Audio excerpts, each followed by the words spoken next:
Joe Biden is leaving the presidency in just under 2 weeks, and in a last-minute climate action move, he issued a ban on offshore drilling across a vast area of U.S. coastal waters.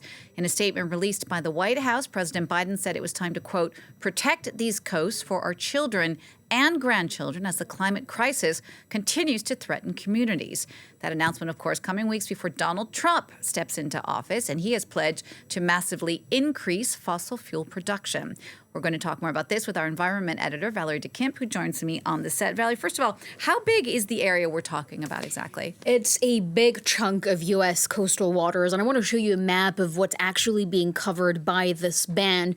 And it includes the entire Atlantic coast, as well as the Pacific coast of California, Oregon, and Washington, also the eastern Gulf of Mexico, and a section of the Bering Sea off Alaska, which you cannot see on this map. But overall, the order will protect more than 625 million acres of waters from future drilling.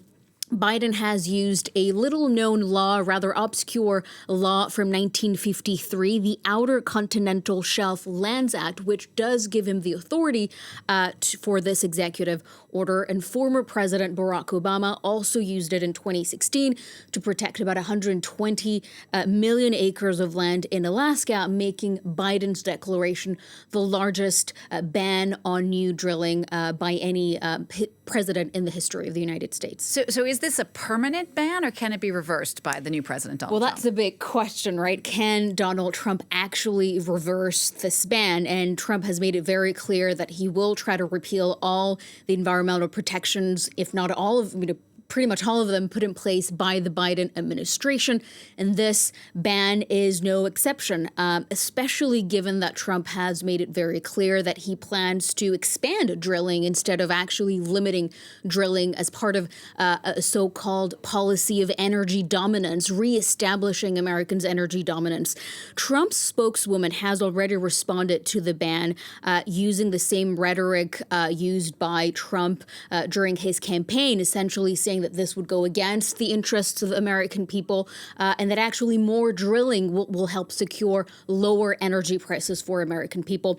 And she said, and I quote, "Joe Biden will fail and we will drill, baby, drill," using that now famous catchphrase by Donald Trump. Can he actually kill the ban? Well, during his first term in office, he did try to repeal a similar ban on offshore drilling in Alaska, and a federal court ruled that he would not be able to do that unless Congress also approved it.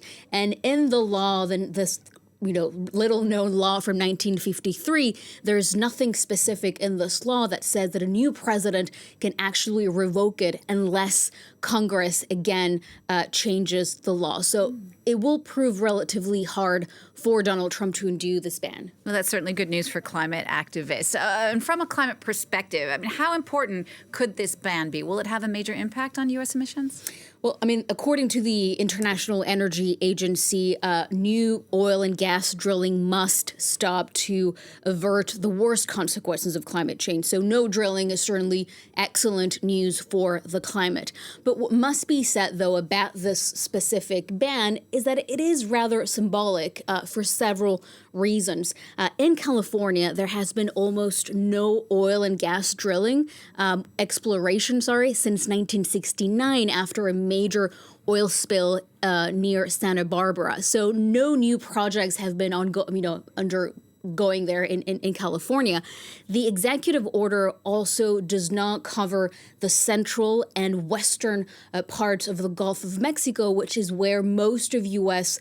drilling is actually taking place, even though we know that in the eastern part, which is covered by the ban, we know that there are major reserves there. And more interestingly, Trump himself, when it comes to the Atlantic coast, he himself imposed a 10-year moratorium on drilling off the Atlantic coast from North Carolina all the way to Florida when he was trying to get voters during the 2020 election. And so there's no massive interest as well in of the Atlantic coast. But what I do want to show you is that at the end of the day, when you look at big oil producers in the world, the U.S. is the largest producer of oil in the world, with nearly 13 million barrels of oil per day. And so the irony, perhaps, of this ban is that even though Biden does have a positive track record when it comes to climate action during his term, the U.S. remains a major